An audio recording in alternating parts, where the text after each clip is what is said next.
Esse painel vamos falar sobre a celeridade processual na fase de conhecimento. Boa palestra para todos nós.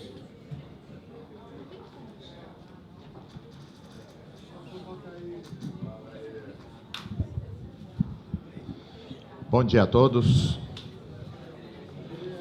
Uma satisfação imensa estar aqui e cumprimento aqui ao público, aos colegas magistrados, na pessoa do Dr.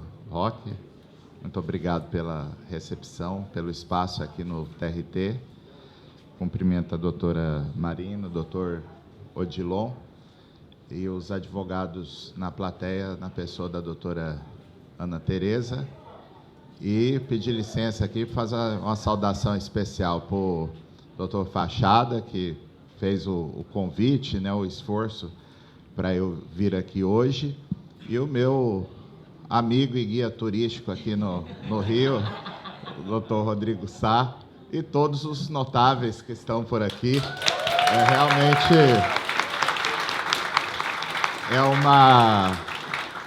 é uma honraria para mim estar no Rio de Janeiro, porque quando a gente foi para as redes sociais, foi o primeiro lugar do Brasil que realmente abraçou a gente, né? E de lá para cá eu falo que eu sou goiano de nascimento, sou brasiliense de renascimento, porque eu infartei lá em Brasília 1 ano e meio atrás, quase morri, e carioca do que sobrou do coração, né?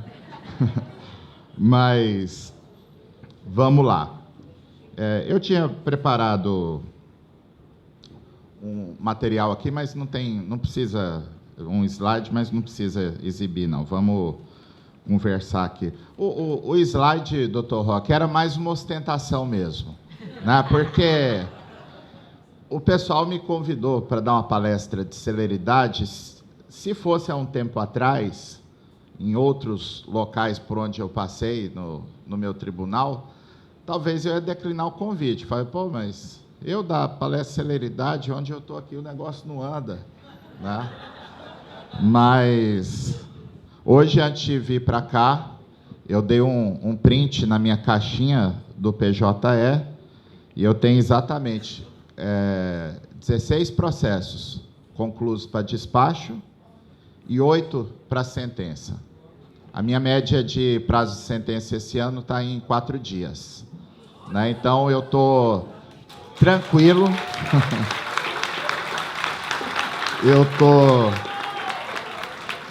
Eu estou tranquilo e muito confortável para fazer essa exposição aqui. Aí eu só queria fazer um trocadilho, que eu pensei assim, o que eu vou expor sobre celeridade? É muito importante as intervenções do judiciário, né, para diversas medidas que os magistrados usam para acelerar os processos, mas eu pensei, não, vamos dar uma contribuição diferente, porque como a plateia preferencialmente, né, ou prioritariamente, ou majoritariamente, que eu queria dizer, de advogados, eu vou fazer aqui, Zé Luiz, como um trocadilho com aquele clássico da literatura, né? Eles, os juízes vistos por nós advogados. Então, a minha palestra aqui vai ser eles, os advogados vistos por um juiz, né? Então, de passar aqui ao longo das intervenções dos advogados algumas medidas que não dependem da justiça, em boa parte delas, alguns cuidados que o advogado pode ter para colaborar na celeridade processual. Então, essa vai ser a minha abordagem, só com uma advertência inicial, né?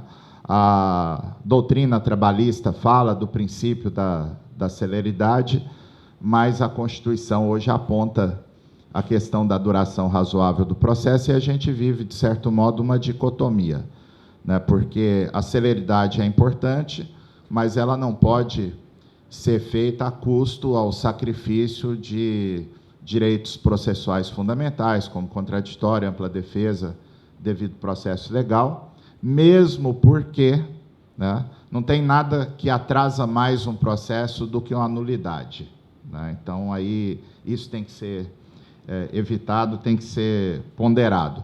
E também porque, em algumas situações pontuais do processo, a prudência vale até mais do que a celeridade, em situações muito pontuais.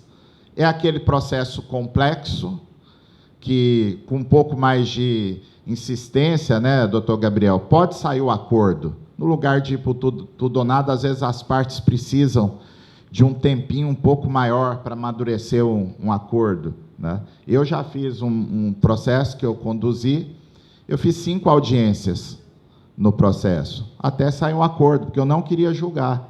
Era uma questão sindical, né? E pensei, poxa, questão de dissolver uma diretoria de um sindicato. Foi o que eu puder evitar para fazer isso. O dia que eu cheguei para fazer a 5ª audiência, foi acho, a primeira vez que eu cheguei perto de ter medo na hora de fazer uma audiência, porque tinha 120 pessoas na porta da sala de audiência, esperando o resultado. Mas fizemos um acordo, o acordo, assim, as duas partes elegeram lá um líder, que eles tinham um respeito comum, o cara saiu carregado de dentro do prédio da Justiça do Trabalho, né? O pessoal gritando, presidente, presidente, aí o cara conduziu. A categoria fez novas eleições, tudo certo. E há um problema hoje com o sistema de repercussão geral, né? Porque incomoda muitas vezes o Supremo dá decisão suspendendo um determinado processo nacionalmente, só que incomoda mais ainda quando não suspende e lá na frente o advogado descobre, né, que o processo dele já era. Não vai ter como acertar ali a instrução, as premissas fáticas. E é o que aconteceu, que eu acompanhei muito bem. Eu estava convocado no TST na época, junto com o ministro Ives, na vice-presidência, mas o tema 246, que é de responsabilidade subsidiária da administração pública. O Supremo demorou 9 anos para julgar a matéria, sem ter, na época, a suspensão, e depois também não modulou, né? E esse foi o problema, porque aí aquela avalanche de processo instruído, julgado, tinha a súmula 331 dizendo que não precisava de nada, é só entrar contra o poder público que ganha a responsabilidade subsidiária, e 9 anos depois, os processos esperando lá, às vezes para julgar uma revista, às vezes já com recurso extraordinário da empresa parado lá no TST, o advogado descobriu que a tese do Supremo é que tinha que provar a culpa da administração pública. Aí já era tarde, né? Então, às vezes, por mais incômodo que seja no sistema de precedente, o tribunal aqui, como o meu tribunal, às vezes suspende um tema, né, que foi afetado para emitir uma tese jurídica, mas isso é uma segurança jurídica que vale a pena o sacrifício da celeridade para não ter uma surpresa a depender do que for a decisão depois. Então, essa questão é muito importante. Além disso, na preparação para o ajuizamento da ação, alguns pontos o advogado tem que ter em mente. Primeiro, conhecer o tempo do processo para o cliente. Cada cliente tem um tempo diferente, né, para saber até onde o cliente está disposto a brigar, até onde ele está disposto ou desesperado para resolver logo, né? Gente, eu vou contar uma história que aconteceu, é verdade, não é invenção para fazer graça em palestra. Eu fiz uma audiência mês passado, a discussão toda é que a empresa errou na hora de dar a baixa na carteira e o rapaz não conseguiu receber o PIS. Aí ele entrou com a ação na justiça só com a indenização do PIS, Zé Luiz. Um salário mínimo, uma coisa assim. Chega lá, na audiência, viro para o dono da empresa, proposta de acordo. Ele, não, doutor, isso aí não precisa fazer acordo, não. Ele tem razão, meu contador que errou. Então, eu quero só que ele me dê uns 10, 15 dias para arrumar o meu financeiro lá, mas eu vou pagar, ele tem razão. Aí, Odilon, eu virei para o reclamante e falei, nossa, menos um, né? Está resolvido o processo. Virei para o reclamante, pode ser assim, vamos deixar 10 dias aqui para ele pagar, se for o caso, eu passo uma conta para ele depositar. O reclamante virou para mim assim, não, doutor, a empresa errou comigo, eu quero ver a sentença do senhor.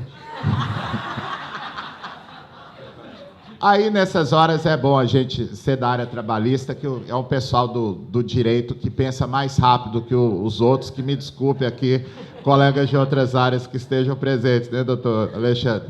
Mas, hora que ele falou isso, doutor Ana Pimentel, eu devolvi na hora. Falou, deixa eu falar uma coisa para o senhor. Eu vou dar a sentença aqui agora, só que é um instrumento que tem lá no Código de Processo Civil, que chama reconhecimento do pedido. Eu vou dar uma sentença aqui de 2 linhas, que o senhor não vai conseguir mostrar para ninguém, que ninguém, nenhum amigo do senhor vai entender o que o juiz quis dizer. Se o senhor quiser, por capricho, o senhor quer ver uma sentença minha, vai ser assim. Aí o rapaz se convenceu que, não, pode deixar aí de acordo e tal. Então, normalmente o cliente está desesperado, mas tem uns que realmente quer a treta, né? Quer a briga. Não é para resolver, né? E aí hoje tem esses vários instrumentos, né? Tem a reclamação pré-processual, que o TST criou recentemente, né? Eu tenho algumas ressalvas, acho que pelo tipo de instrumento deveria ter exigido o advogado, mas eu acho que é o que vai acontecer naturalmente das pessoas, até por segurança, não irem negociar com as empresas sem ter o advogado, né? O acordo extrajudicial, que é um instrumento importante, que barateia o custo do processo e acelera a solução do conflito, e mesmo tentar a conciliação já antes do ajuizamento da ação, aquele contato que vocês estão acostumados a fazer, quando sabe que a empresa já tem um advogado fixo, e isso acaba ganhando tempo, né? O uso da PAP, né, que é a produção antecipada de provas, eu sei que no Brasil inteiro, né, doutor Roque, ainda tem uma resistência de muitos juízes em relação à PAP, né? Tem colega que quer ver o diabo, mas não quer ver uma PAP de prova pericial de doença ocupacional, né? Então, isso, naturalmente, um instrumento novo, tem que ir adaptando mesmo, é natural esse tipo de processo, mas acaba acelerando, né, do trabalhador, quando tem pertinência, quando tem alguma dúvida, dele já ter a prova em mãos para poder ajuizar a ação com mais certeza. Outra questão, o uso das tutelas de urgência, né, o bom uso, né, porque a tutela de urgência, ela acelera quando você consegue uma liminar de tutela antecipada ou de evidência, acelerar o caminho lá da execução, quando eu tenho elementos para mostrar para o juiz que existe um perigo de dano realmente em razão de uma futura execução frustrada, mas para isso o advogado tem que ter inteligência, não pode usar de forma indiscriminada os pedidos de tutela de urgência, porque acaba atrasando o processo. Se eu faço um pedido de tutela de urgência, o processo vai cair na caixinha do juiz, aí vai depender de como está a movimentação processual da vara, às vezes vai demorar aí muitos dias para o juiz despachar, dizendo que não estão satisfeitos os pressupostos legais, e até lá nem audiência não marcou, você está perdendo tempo, né? Eu atuei num lugar aí que teve um advogado, eu tomei a liberdade de chegar nele, falei, doutor, todo o processo agora vai ser isso, doutor? Eram diversas ações de rescisão indireta pedindo liminar. Quanto a isso, não tem problema a satisfatividade da liminar, né? Porque você deu liminar em rescisão indireta, acabou, não tem como praticamente voltar atrás. O TST diz que é possível, tem precedentes recentes, inclusive, da SDI 2 nesse sentido. Agora, o problema é que o fundamento da rescisão indireta desse advogado em específico era assédio moral, que seria provado em audiência. Eu ponderei com ele, falou, doutor, eu não fico interferindo na advocacia de ninguém, não, mas o senhor tem muitas ações aqui, todas são com o mesmo fundamento, eu já dei algumas decisões explicando para o senhor por que eu não estou dando a liminar, e eu queria ponderar com o senhor, porque acaba que atrasa o seu serviço e o meu, né? E aí ele passou a fazer um filtro. Quando era aquela situação, atraso no recolhimento do FGTS, aí você tem a prova do próprio extrato analítico, aí facilita, mas pedir a tutela de urgência quando não tem um mínimo de plausibilidade é prejudicial à celeridade, né? Outra circunstância, definição do polo ativo, né?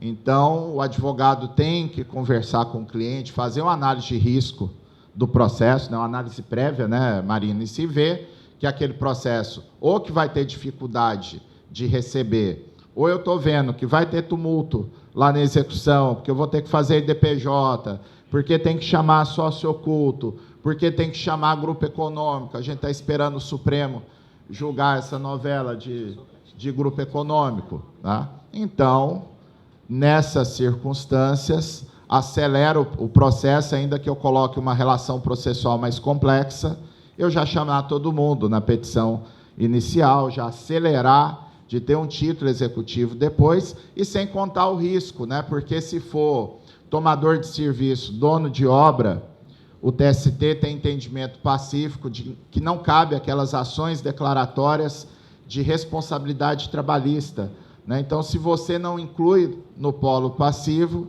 isso vai gerar um possível revés lá na execução, porque não vai conseguir trazer para dentro do processo os corresponsáveis, né?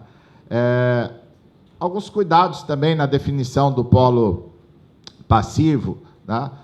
Advogado entra com ação contra ente público e coloca lá, contra a Secretaria da Fazenda, né? Então, esse rigor técnico é importante, porque tem juiz que xingue, tem juiz que faz vista grossa, tem juiz que, de ofício, muda o polo passivo, né? Mas o que tiver no nosso controle, né, doutora Fernanda, a gente não evita o erro, né?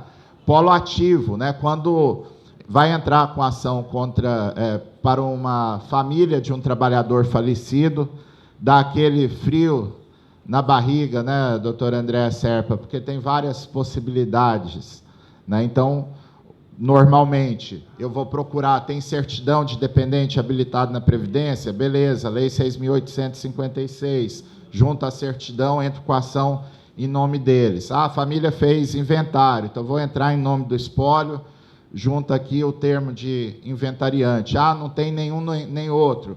Eu vou lá na Justiça Comum, então, buscar um alvará para definir quem são os herdeiros, né? Que isso ganha tempo, porque senão vai cair lá para o juiz e ele vai dar um despacho, suspendendo o processo, determinando a regularização, né? Então, esse tipo de cuidado sempre é importante o advogado ter para evitar problemas. Quando tem litisconsórcio, ter o cuidado de fundamentar o que cada um dos réus está fazendo ali no processo, né? Que às vezes a gente recebe ações, doutora Gilda, com 5 reclamados, e eu não sei o que os excomungados estão fazendo lá no processo. O reclamante não me contou, né? Então, eu vou colocar lá qual que é a causa de pedir. Ó, esse aqui é sócio oculto, esse aqui é tomador de serviço, esse aqui é grupo econômico, e o pedido também especificando o que eu quero de cada um. Porque aí, de duas, uma, na pior das hipóteses, né, doutor Wendel, o juiz vai despachar dizendo que a sua inicial é inepta. Essa é a melhor das hipóteses, porque o juiz vai dar uma chance para você regularizar, porque a pior das hipóteses é que tem entendimento que, nesse caso, por faltar ou pedido ou causa de pedir, é inépcia do artigo 330 do CPC, e pela jurisprudência majoritária do Tribunal Superior do Trabalho, o juiz não é obrigado a despachar determinação de emenda inicial. O juiz vai excluir a galera lá na sentença, e tem uns que você não consegue pôr de volta depois, como é o caso que eu mencionei aqui do tomador de serviço. E isso vai ser muito ruim, né? Cuidados com a petição inicial, né? Fazer a liquidação do pedido, ainda que por estimativa, para evitar determinação de emenda, fazer uma narrativa simples, objetiva, né? O menos poluído possível a petição inicial, né? Tem petição inicial que é difícil ler, porque tem 300 mil print na petição. Mas o povo, né, Wendel, toca print até nos recursos de revista, que a discussão é jurídica, né? O cidadão fala para o ministro do TST, ó, o acordo do TRT está errado, porque o tribunal não viu esse documento, e dá o print e depois reclama que a súmula 126 dá instrumento para os ministros ficarem escolhendo o que eles querem julgar, né? Reclama depois. Então, a petição tem que ser mais clara. Doutrina, eu vou citar doutrina naquelas hipóteses que realmente justifica. Semana passada eu peguei uma petição, o advogado na petição ele estava me explicando o que é uma justa causa de improbidade. Eu parei assim e falei, nossa, será que o advogado acha que eu não sei? Ele está me contando agora, né? Então, claro, é um instituto clássico do direito do trabalho. Quando é uma questão nova, uma questão complexa, aí é bacana. Mesma coisa jurisprudência, né? O advogado que enche a petição inicial com aquelas emendas assim, provada sobre jornada, o autor merece a concessão de horas extras. Ponto. Pelo amor de Deus, né? Então, a gente vai usar quando realmente for necessário, e é muito bom. Lá no tribunal mesmo, eu confesso o delito, né? Quando tem uma causa complexa, e o advogado cita uma jurisprudência, eu vou lá no processo, leio a decisão por inteiro, falo, eu não estou 300% convencido, não, mas está razoável essa fundamentação, deixa eu julgar desse jeito aqui, é melhor do que eu ficar 40 dias esperando, né? Por isso consegue julgar em 3, 4 dias, né? Enfim. Mas, o que mais que a gente teria aqui? Ter a consciência de que a flexibilização de competência territorial, quando você tenta, fora das hipóteses que a jurisprudência admite, né, empresa com atuação nacional, por exemplo, pode escolher o juízo, né, do domicílio do autor, mas naquelas situações, só pelo acesso à justiça, há um risco enorme do juiz ser para frente, rejeitar a exceção de incompetência da empresa, o tribunal ser mais para frente ainda e confirmar a decisão do juiz, e chega lá no TST os ministros negativos. Isso aqui vai ter que voltar para a vara lá e vai ter que começar tudo do zero. Ainda que o juiz valide as provas, tudo mais, mas você perdeu aí 3 anos nessa brincadeira, né? Tá uma onda, não sei se aqui no Rio de Janeiro também, mas acredito que sim, uma onda de petição inicial em sigilo, né? Tem casos que realmente justificam, né? Porque às vezes é uma questão de um dano moral, uma situação muito complexa, né? 2 semanas atrás eu instruí um processo, o reclamante teve até dificuldade de me contar por que ele foi despedido por justa causa, né? Que ele tentando falar, foi ato libidinoso, até eu errei, libidinoso, isso. Então, ele tinha razão de ter dificuldade, né? Gente do céu, a instrução do processo, vocês não acreditam o que foi aquilo, né? Ele levou de testemunha a moça que foi flagrada no ambiente de trabalho no colo dele. E a empresa levou o rapaz que flagrou, né? E não pediram o segredo de justiça. Aí é uma situação que eu acho que é o caso, só que não cabe ao juiz fazer o filtro, né? Agora, aquela história, que eu até respeito a tese, mas a gente tem um probleminha no direito, que é uma palavrinha com 3 letras, lei. O advogado faz o pedido, eu quero correr em segredo de justiça, para não aparecer o nome do reclamante nas publicações, para futuros empregadores em processo seletivo não descobrir que o cara teve ação correndo na Justiça do Trabalho. Acho um argumento legítimo, mas a lei obriga que as publicações tenham o nome completo do advogado, da parte. Quando eu fui coordenador do CNJ, tinha uma demanda da OAB do Paraná, eu provoquei o CNJ, e o CNJ disse, olha, isso aqui é um caso de refletir uma mudança legal, mas não pode ter segredo de justiça só com esse fundamento, porque não tem base legal, né? Então, acaba que o advogado que usa esse expediente, já sabendo que 95% de chance de não dar certo, ele está perdendo tempo, porque se está em sigilo, o processo vai cair na caixinha, porque o juiz tem que validar se é ou não é caso de segredo de justiça, né? Então, usar de mais inteligência nesse tipo de expediente, tá? A questão da exceção de incompetência, que a empresa tem que ficar atenta, que o TST firmou jurisprudência de que o prazo novo da reforma trabalhista, de 5 dias a partir da notificação, é um prazo preclusivo, ainda que a gente saiba que tem juízes que aceitam a apresentação de exceção de incompetência em audiência, mas o advogado do autor tem que ficar atento quanto a isso, porque não é o entendimento atual, tá? Outra questão aqui, preparação para a audiência trabalhista, né? O advogado estudar o processo, verificar se tem alguma possível nulidade, se der tempo, peticiona para o juiz antes, né? Porque eu, às vezes, erro a pauta lá está bem rápida, né? Normalmente, a gente tem uma regra lá, quando é rito ordinário, a instrução não pode passar de 90 dias da inicial, e quando é sumaríssimo, 2 semanas, né? A regra que eu coloquei lá na vara. Mas aí o que acontece? Às vezes, na hora ali da audiência, eu esqueci, o servidor também não viu, ficou ali um documento, ficou uma contestação em sigilo.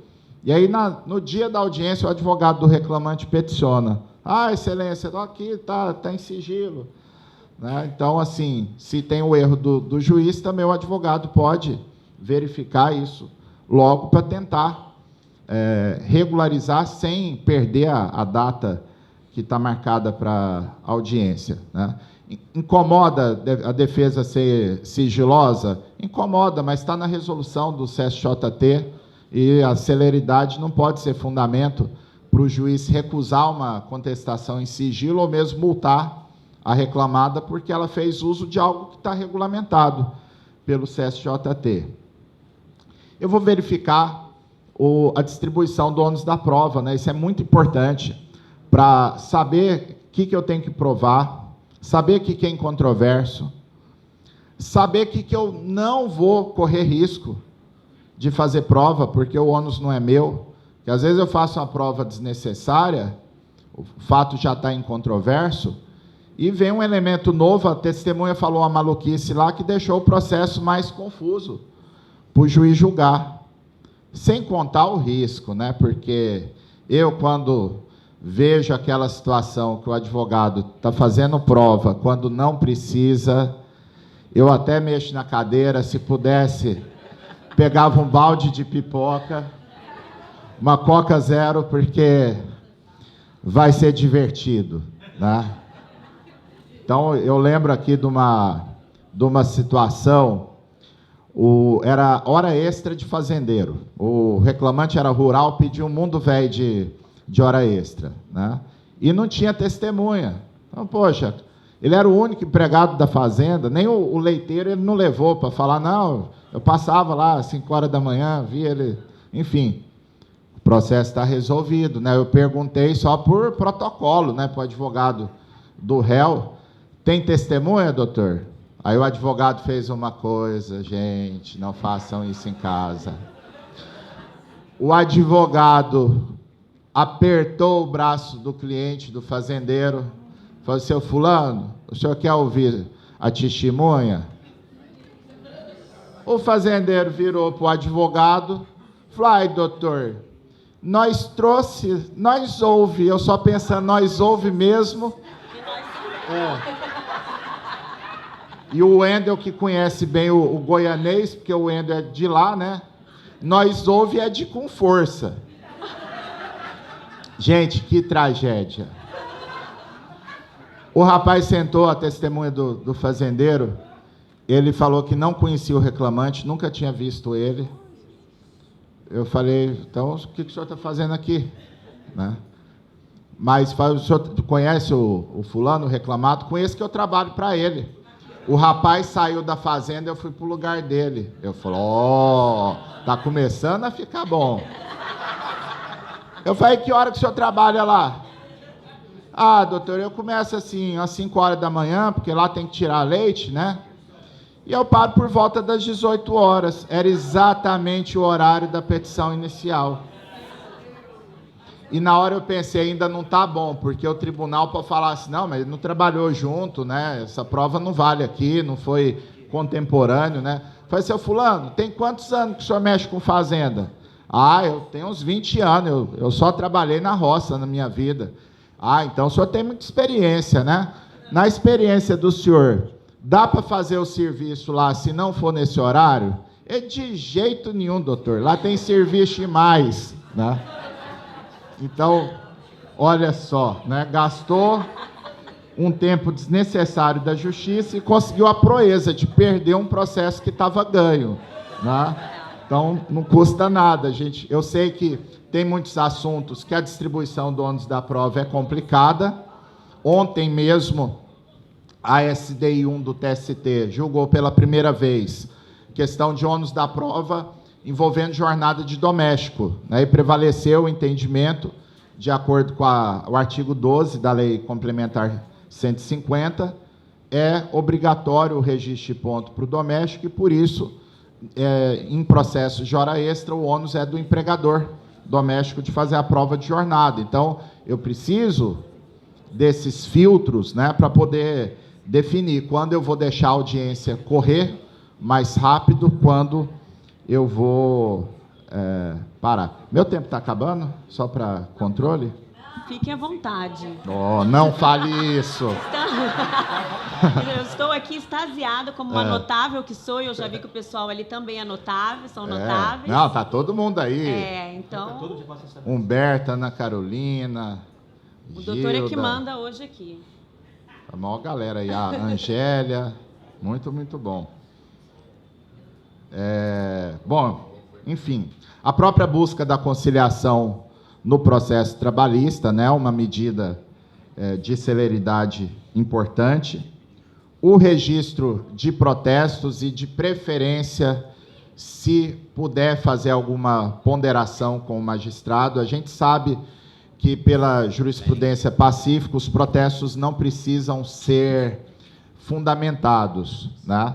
Mas, se for possível, no momento de registrar os protestos, fazer ali uma frase que seja: Excelência, vou registrar os protestos por tal motivo.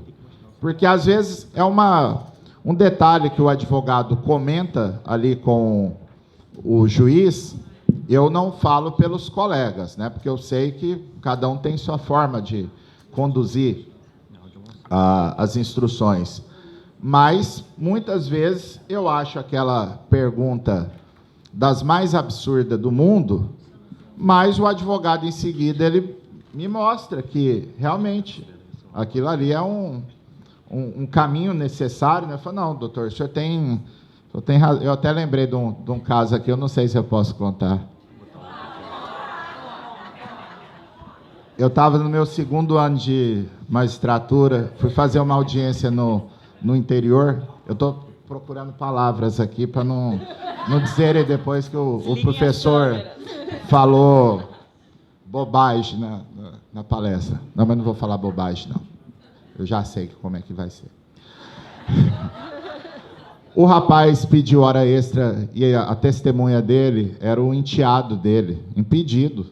Morava com ele não sei quantos mil anos, né? Eu pensando, se vou ouvir isso aqui, o advogado, excelência, tem que ouvir porque é a única prova que ele tem. Então, vamos ouvir. E aí o rapaz foi falar que ele foi morar lá na fazenda, era uma fazenda, e que ele trabalhou, na verdade... Perguntei, quanto tempo o senhor trabalhou lá? Ah, doutor, trabalhar mesmo foi só um dia. Eu falei, por quê? Não, é porque no primeiro dia eu sofri lá um acidente, assim, eu tive que ficar uns dias um tempo sem trabalhar, né? E aí o advogado perguntou qual era o problema de saúde dele, né? Eu falei, gente do céu, hoje eu taquei pedra na cruz, né? Eu vou perguntar para a testemunha qual que é o problema de saúde dele. Eu falei, doutor, você pergunta diz respeito só à testemunha, não tem nada a ver com o processo, né? Porque a testemunha disse que ele ficou de cama algumas semanas, né? Aí o advogado falou, não, excelência, tem pertinência, porque eu quero saber em seguida se ele ficava andando lá pela propriedade, se ele viu o reclamante trabalhar. Eu falei, então o senhor tem razão, doutor, eu vou fazer a pergunta, né? Gente, não devia ter feito, porque o rapaz falou para mim assim, doutor, é porque eu fui passar na cerca de arame farpado e o meu, tecnicamente falando na medicina, né, não foi isso que ele falou, mas o testículo dele ficou engarranchado na cerca, né? Aí, gente, e o rapaz era matuto, ele era muito simples. E não tem jeito, não é? Claro, é uma tragédia, mas que dá uma vontade de rir, tanto que muitos de vocês riram aqui, né? E eu lá, segurando um riso, né? Eu falei, tá, mas o senhor ficou de cama quanto tempo? Aí ele virou assim, o senhor está me perguntando, é o negócio dos cocos? Aí eu comecei a rir, eu não aguentei, né? E a hora que eu ri, o advogado veio me dar uma bronca. E o advogado estava certo. Falei, excelência, o senhor está colocando aí minha testemunha num ridículo. O senhor está rindo do rapaz. Eu falei, não, doutor, o senhor está certo, eu quero pedir desculpa para o senhor, viu? Porque o negócio é que o jeito que o senhor falou é que foi meio engraçado. Aí, gente, deu uma dó do rapaz, porque ele abriu o riso, aí a boca dele, como o pessoal fala lá no Goiás, era o sorriso 1001, né? Que era um dente 00 e um de novo, né? Então, ele abriu aquele riso banguela e falou assim, doutor, o senhor não tem que me pedir desculpa, não, porque eu nunca tive num lugar tão chique desse aqui. O senhor está aí de gravata com essa capa aí que eu nem sei o que é. O senhor está me chamando de senhor. Nunca ninguém me chamou de senhor na vida. É um pessoal simples, né? Então, tem hora que a gente não tem que ficar fazendo algumas perguntas, não. Dá problema. Mas vamos partir aqui para o encerramento para a gente poder ouvir as contribuições da Marina e do Odilon. Na fase recursal, eu tinha anotado alguns pontos aqui, mas o que eu realmente queria destacar é a importância dos embargos de declaração para acelerar e facilitar a solução do processo, né? Até hoje tem duas coisas que eu tenho visto que tem aumentado o número de embargos de declaração. É uma percepção minha, não é nada científico, né? É empírico. A questão do volume de serviço, né, que tem sido a regra, e outro ponto que é uma dádiva, né, que os tribunais estão conseguindo disponibilizar para o juiz assistentes que ajudam na minuta de sentença. E, às vezes, quando eu faço o texto completo, a chance de passar alguma coisa, eu penso que é menor. Quando eu faço a revisão, às vezes pode ter uma coisa ali que estava no processo, eu não vi direito, porque nem sempre a gente consegue ler o processo inteiro na hora de revisar uma sentença, e isso acaba deixando margem para os embargos de declaração.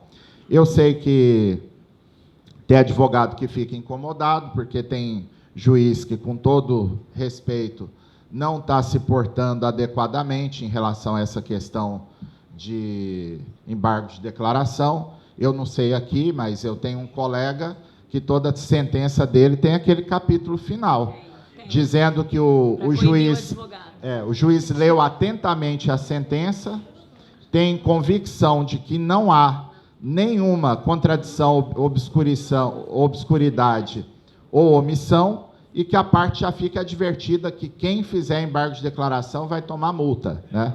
Eu queria ter esse poder de ter tanta convicção de que a sentença está perfeita, né? Mas, na prática, não é bem assim. Então, eu não tenho que temer multa, porque a questão é, precisa ou não precisa? Tem motivo ou não tem motivo para fazer os embargos de declaração? Porque aí a gente tem situações, né, de, eu vou resolver no recurso ordinário. Beleza, hoje a gente tem um sistema que levou às últimas consequências o efeito devolutivo em profundidade, de modo que a própria súmula do TST, a 393, menciona que mesmo um pedido que não tenha sido julgado, ele pode ser analisado no recurso ordinário, mas o problema é que, como é uma regra nova, tem tribunal que a turma fala assim, olha, realmente o TST fala que a regra do CPC é aplicável, que pode, no efeito evolutivo em profundidade, analisar uma questão jurídica ou julgar um pedido até então não analisado. Só que, nesse caso aqui, o advogado não fez os embargos de declaração lá na primeira instância. Eu só vou analisar aqui se a matéria tiver sido objeto de ED lá no primeiro grau. O TST tem jurisprudência pacífica de que não precisa do ED. Eu posso ir direto para o recurso ordinário. Mas se eu posso resolver a questão com os embargos de declaração, ou se não resolver, evitar esse fantasma do tribunal me falar que teve preclusão porque eu não fiz o ED, para que eu vou correr o risco? Né?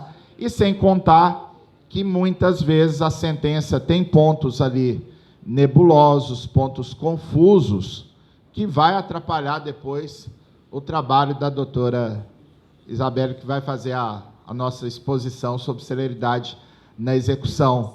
Né? Então, aquilo que eu puder ajustar ali na sentença é muito importante para você ganhar tempo depois no processo, não ficar aquelas discussões intermináveis na execução para interpretar o que o juiz quis dizer na sentença. E com isso, agradecendo a todos pela atenção, pelo espaço, e com muita atenção para ouvir os colegas, eu agradeço. Termino por aqui.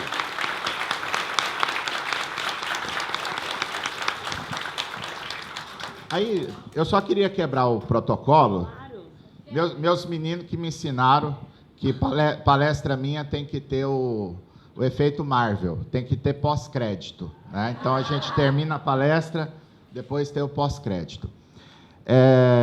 A gente fez um post lá no Instagram do Trabalho Notável.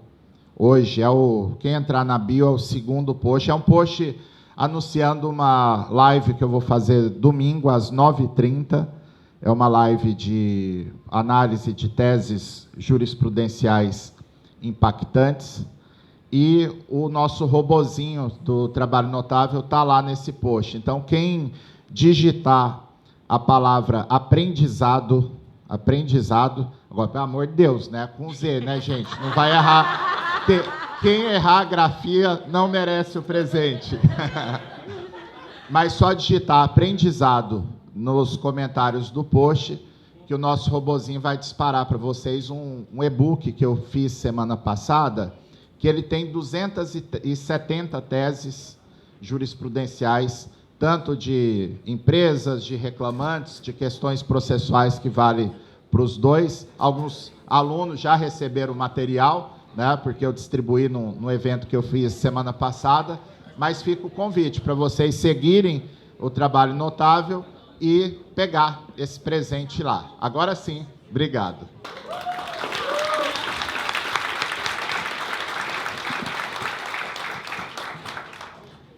Bom dia a todos. Estou aqui extasiada ao lado desse mestre, professor, uma pessoa que nos incentiva muito né? Eu sou notável, conforme eu já havia dito, acompanho, sábado tem live, domingo tem live, vai olhar o Instagram, tá o Dr. Fabiano lá, e é muito aprendizado, é muito conhecimento, é muita troca. Em nome da advocacia e do ciclo de palestras, agradeço o seu tempo, a disponibilidade de tempo de estar aqui nos engrandecendo com esses apontamentos. A advocacia hoje, com certeza, sai mais forte, reflexiva, com as ponderações colocadas pelo nobre doutor e mestre. Mas, como o nosso papel aqui também é de instigar o debate, o diálogo, eu venho aqui propor e ouvir as ponderações do doutor Fabiano no que tange à magistratura, né? Nós colocamos aqui, o doutor muito bem pontuou, o que a advocacia pode fazer para a gente ter um processo mais célere, né? Para a gente ter um desfecho, um desfecho do processo, para a gente ter, enfim, né, que o processo corra de uma forma mais ágil, mais séria, obedecendo o artigo 5º da Constituição, né, a duração razoável do processo. Mas eu lhe pergunto, a magistratura, dentro do seu gabinete, dentro do cartório, em nome do Estado, o que a visão de vocês nessa questão de processo, na questão de influência e de... como que eu vou dizer, de atitudes dentro de um processo, óbvio que respeitando a ampla defesa o contraditório, né, porque nós buscamos a celeridade processual, mas observando outros princípios do artigo 5º. O que no gabinete, tendo em vista que o doutor comentou aqui que são pouquíssimos processos para dar sentença no seu gabinete... Não são muitos, é porque eles saem rápido. Ah, então tá bom. O que nós podemos aplicar e o que fica aqui de dica e de reflexão da visão da magistratura? Boa, Marina. Eu acredito que o que mais contribui é a questão do diálogo, né? Porque o amigo Zé Luiz veio da advocacia, né? Um magistrado, além de muito competente, muito aberto, né? A ouvir as partes, a conversar com os advogados.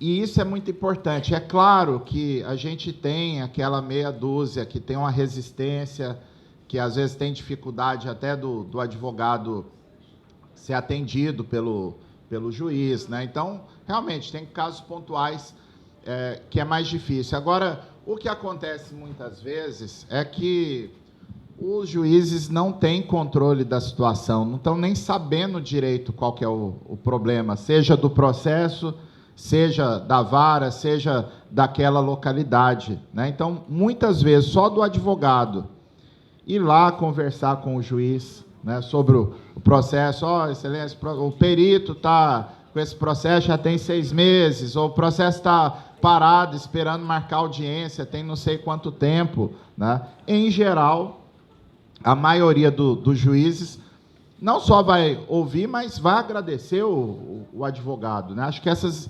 intervenções pontuais, algum procedimento que hoje está essa confusão aí de faz presencial, faz telepresencial, né?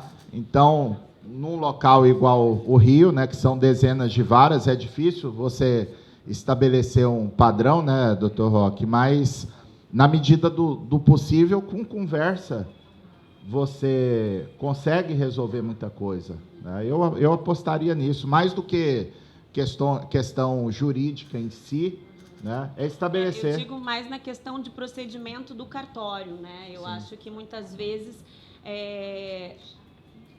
salvo, né, gente, as exceções, e todo mundo conhece todas as varas de trabalho aqui, mas você vê que tem algumas que funcionam e com a mesma quantidade de funcionários, funcionam e têm um desempenho mais célere, enfim, e outras não. Então, acredito eu que a questão da administração ali do próprio cartório seja relevante para a celeridade processual. Sem dúvida. Eu fui, semana passada, visitar o presidente da OAB, lá da minha cidade, porque vai ter correição semana que vem na minha vara, né?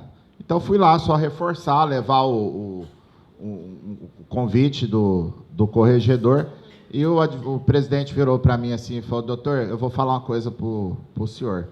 Eu vou fazer um esforço aqui para convidar os colegas para ir lá, porque se eu não falar, ninguém vai. Lá na Justiça Comum, aí ele falou, até uma vara lá. Quando é da vara tal, todo mundo quer ir porque está cheio de problema lá. Agora, e não é tão difícil você apaziguar as coisas, né? Eu, lá, por exemplo, nunca... Eu estou nessa vara tem 2 anos e meio, né? Nunca um advogado chegou para reclamar para o diretor de secretaria que está um alvará pendente que não saiu.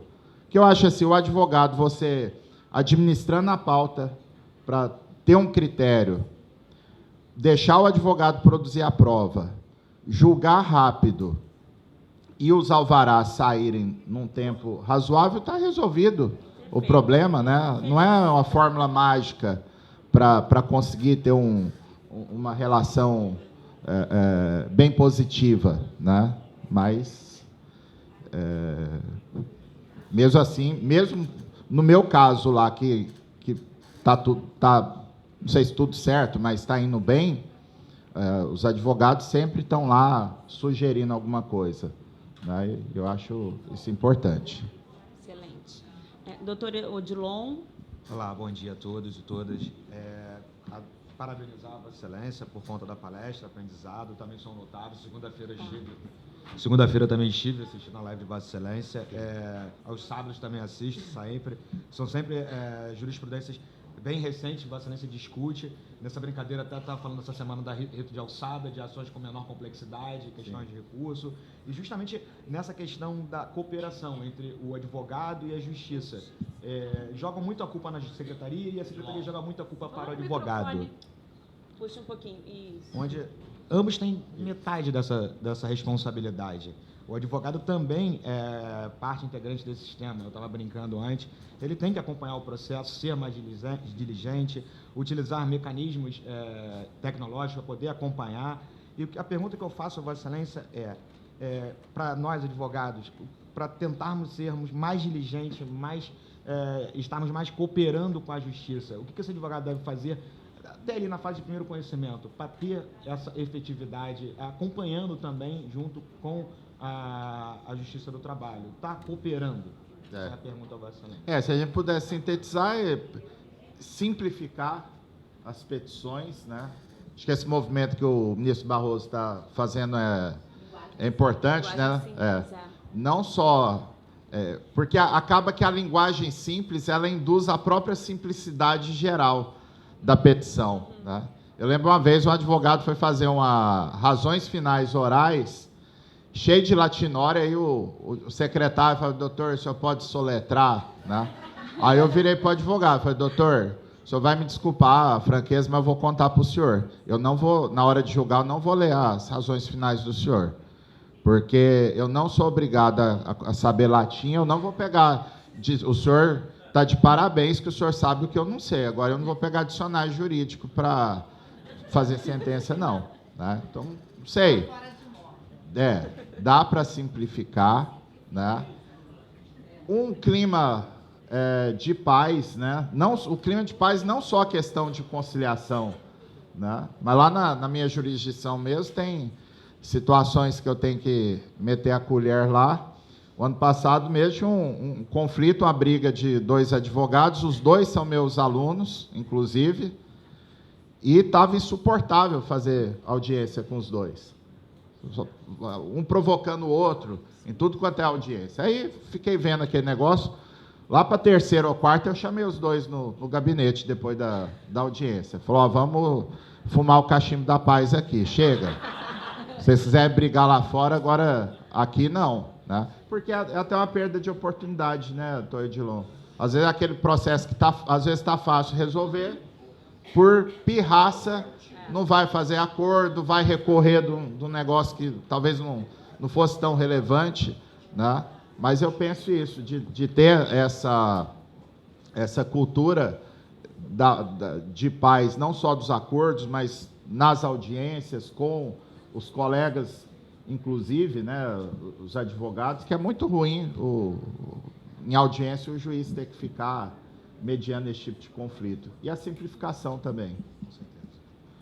Só parabenizar a Vossa Excelência, agradecer a todos os presentes. Acho que a gente vai encerrar essa mesa e vai... eu queria só agradecer, né, ao doutor Fabiano, agradecer a Belinha, o Fachada, o Geraldo, né, o ciclo de palestras da advocacia, que está sempre aí aberto para escutar, para ajudar a advocacia, para fomentar conhecimento, para trazer a troca. Eu acho que esse encontro aqui nosso hoje é de extrema importância e relevância, né, principalmente da advocacia trabalhista, que é tão marginalizada, né? Então, eu acho que é muito importante, agradeço a presença de todos, mas eu também acredito que seja interessante dar voz ao público, e se alguém tiver alguma pergunta para fazer para o doutor Fabiano, fique à vontade. Pois não, doutora? Pode levantar, doutora, pode levantar para que todos possamos lhe ouvir. Desculpa. Pode ir. Seu nome, doutora? Quer vir aqui, doutora? Quer vir aqui falar?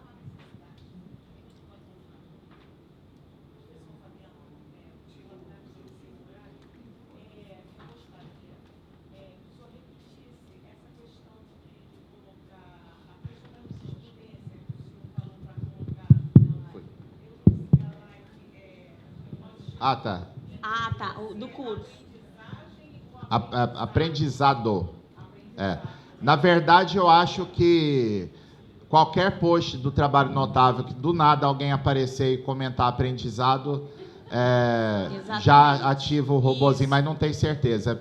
Não, foi sim, porque eu já tentei. No inbox, vem no inbox do Instagram algumas perguntas, aí tu vai respondendo as perguntas. Tá bem legal, interativo, interessante. E como faz também, que o senhor colocou um outro detalhe que eu também não entendi, e a minha colega também não. Sim. O outro detalhe que o senhor falou.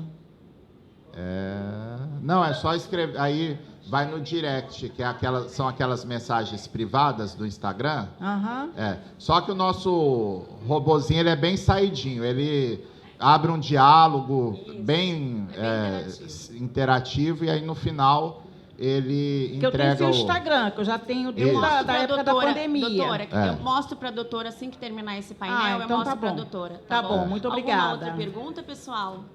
Para o doutor Fabiano, as notáveis, cadê os eu notáveis? até tinha esquecido, o povo lá do Trabalho Notável, eles me falam as coisas, só que eu empolgo tanto com a palestra que eu esqueço. Deixar um convite que os colegas advogados que tiverem interesse, até domingo, 13h, eu acho, está aberta a inscrição do nosso curso de prática trabalhista. É um curso bem completo, com acesso vitalício.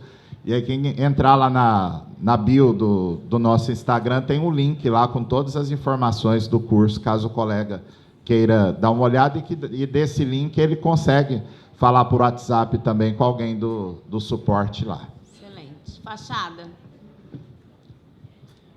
Bom dia para todos. Doutor Fabiano, em relação à questão dos embargos de declaração, porque realmente aqui no Rio, não é fazer uma crítica, não, é porque, na verdade, é uma realidade.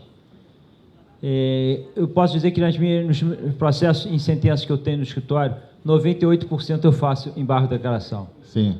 E não é só porque tem que fazer, digamos assim, porque o juiz esqueceu um reflexo em aviso prévio, em 13º, são coisas que acontecem, isso não tem problema. Agora, infelizmente, aqui, não sei se... Até é bom, porque a gente está presente do Dr. Roque, do Zé Luiz aqui. A gente está tendo um movimento em relação às chamadas... Estão sendo chamadas de ações predatórias. Só que eu acho que... E é por isso que eu estou colocando exatamente a questão da importância dos embargos de declaração, até por causa do 2º grau. Sim. Infelizmente, parte da magistratura aqui está passando... Nem os próprios memoriais são lidos. A quantidade de ações improcedentes que estão chegando, que nulidade no tribunal, os próprios desembargadores têm reclamado disso, de falta de ouvir testemunhas e tudo. Quer dizer, fazer embargos de declaração no 1º grau é uma coisa muito, muito importante, realmente tem que ser feita. Sim. Até porque no tribunal ainda tem algumas turmas que têm esse entendimento aqui no Rio, de que se não embargou, ou não está no recurso, não analisar. Então, essa questão dos embargos, e aí, essa questão que citou, esse parágrafo é horroroso. Praticamente todo mundo coloca isso, eu faço embargo de declaração, não é de propósito, não. É porque esquece. Esquece um reflexo e tudo, ou não julga. Não julga, como eu falo, não fez prova. Está lá a prova no memorial. Aí vem embargo de declaração lá de 12, 20 folhas, porque está copiando o memorial, aí não gosta. Que juiz de trabalho que não gosta de fazer... qualquer juiz que não gosta de fazer embargo de declaração, fica complicado, porque embargo de declaração é um dos atos uma espécie de recurso, é um recurso, na verdade, hoje em dia, e não tem como se deixar de fazer. Então, a importância dos embargos de declaração, eu queria que Vossa Excelência...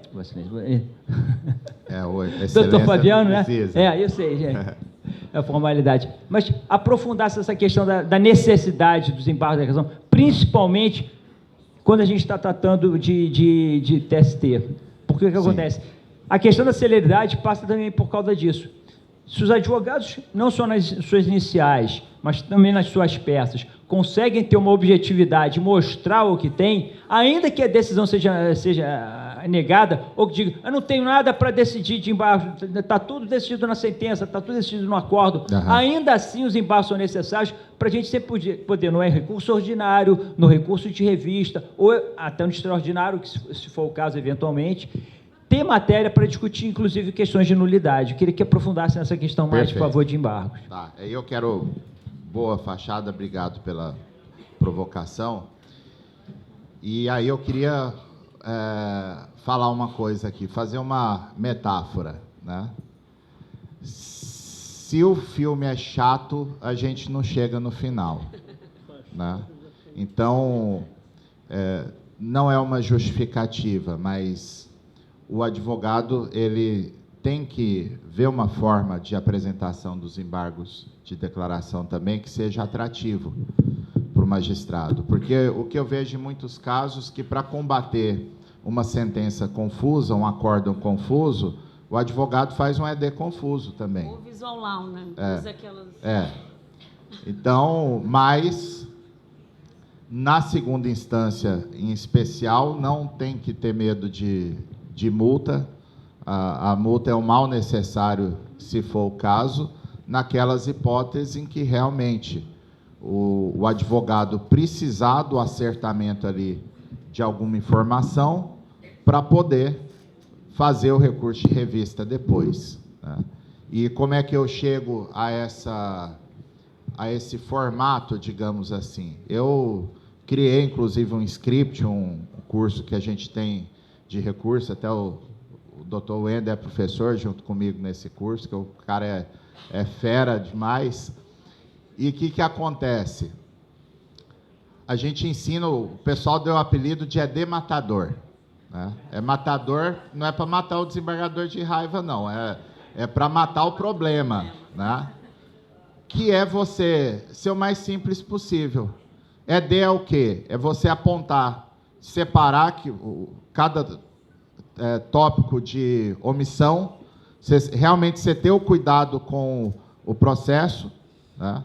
O Wendel comentava comigo mais cedo, um exemplo aqui, o TST pacificou que não cabe periculosidade de motociclista quando for o pessoal lá de logística, de bebida, de não sei o quê, porque eles têm uma associação que conseguiu uma decisão na Justiça Federal. Aí está lá o nome da empresa, não tem dúvida nenhuma que a empresa é daquele segmento.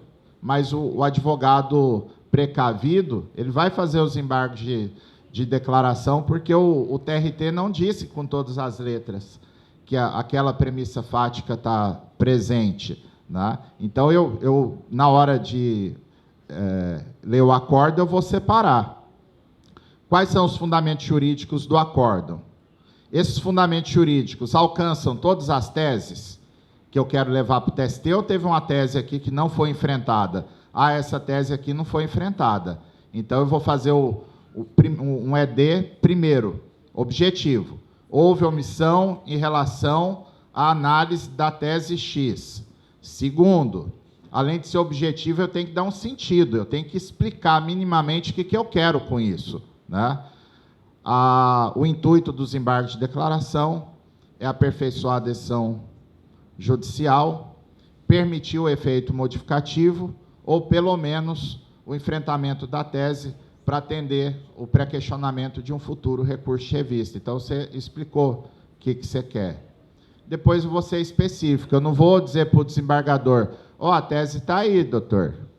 Eu vou dizer, a tese está na página tal, na defesa, na inicial, no recurso ordinário.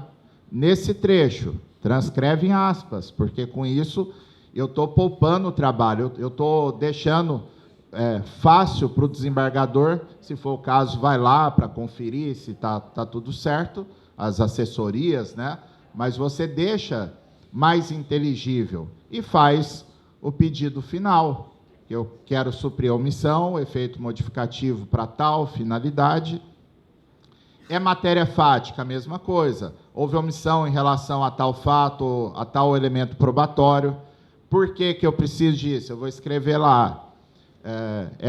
Esse elemento é relevante para o deslinde da causa e o seu não enfrentamento pode configurar nulidade do acórdão por negativa de prestação jurisdicional. O enfrentamento da matéria é necessário porque, em razão da súmula 126 do TST, não é possível rever os fatos e provas na instância do recurso de revista. Vou ser específico, o fato está aqui. É possível constatar que no depoimento do preposto tem essa afirmação, transcreve, ou que tem um documento, um e-mail que tem esse conteúdo. Eu tiro toda a subjetividade de análise. O ED vira uma espécie de conferência e, no final, o julgador vai dizer se aquilo ali merece análise, merece um efeito modificativo, e eu estou pronto ali para as consequências. Se não analisar e for uma questão relevante de fato, pode anular o acórdão no TST. Se é uma questão jurídica, eu estou pronto para fazer o recurso de revista. E, nesse caso, fachada do ED no 2º grau, o advogado tem que lembrar que ele não está falando só com os desembargadores, porque, muito possivelmente, ele vai ter que transcrever o ED no recurso de revista. O ministro, se abrir um ED, o ED estiver confuso, vai ser muito difícil você conseguir alguma coisa, seja de confirmar que teve o pré-questionamento fictício e, principalmente, confirmar que o elemento probatório não foi enfrentado. Então, é isso, objetividade, ter claro qual que é o objetivo, a finalidade do ED, a especificidade de apontar onde é que está a prova, onde é que está o fundamento jurídico que queira ser analisado, e o pedido, que é reforma, efeito modificativo, pré-questionamento ou evitar nulidade por negativa de prestação jurisdicional. Excelente. Pessoal, então, nós vamos finalizar aqui o primeiro painel, agradecendo novamente o doutor Fabiano, o doutor Odilon, e vamos dar por encerrado esse painel. Peraí. Só quebrando o protocolo. Doutor Fabiano, deixa eu só lhe falar. O advogado só não pode nomear os embargos como embargos protelatórios e colocar lá no PJE, né? Porque aí vai ficar ruim, né? Não adianta nada toda essa tática e nomear embargos protelatórios, como a gente vê. Eu tive um aluno que foi lá conversar comigo no gabinete. Aí eu atendo todo mundo, claro, mas ele falou para mim assim: professor, então, eu queria sua ajuda. Eu falei: o que foi? Não, o senhor deu sentença no processo meu. Eu já pensei: o que vem, né? Eu estou começando agora, doutor, e meu cliente vai recorrer porque o senhor condenou ele, mas ele está sem o dinheiro agora para o depósito recursal, e eu estou precisando dar uma enrolada nesse processo uns dias. Aí eu queria que o senhor me orientasse como é que eu faço o ED para dar tempo dele juntar a grana, né? Eu falei: rapaz, deixa eu ver se eu entendi. Você veio aqui pedir para eu te ajudar a fazer o ED na minha sentença, que é perfeita. E ainda é para enrolar o processo. Eu só vou te falar uma coisa, viu? Nunca mais faça isso, de contar para um juiz, seja quem for, que a sua intenção é essa. E se você fizer um ED que realmente esteja enrolando, eu vou botar na decisão que você veio aqui e confessou que ia fazer um ED protelatório. Transitou em julgado a decisão. Isso a escola judicial não ensina, por jeito.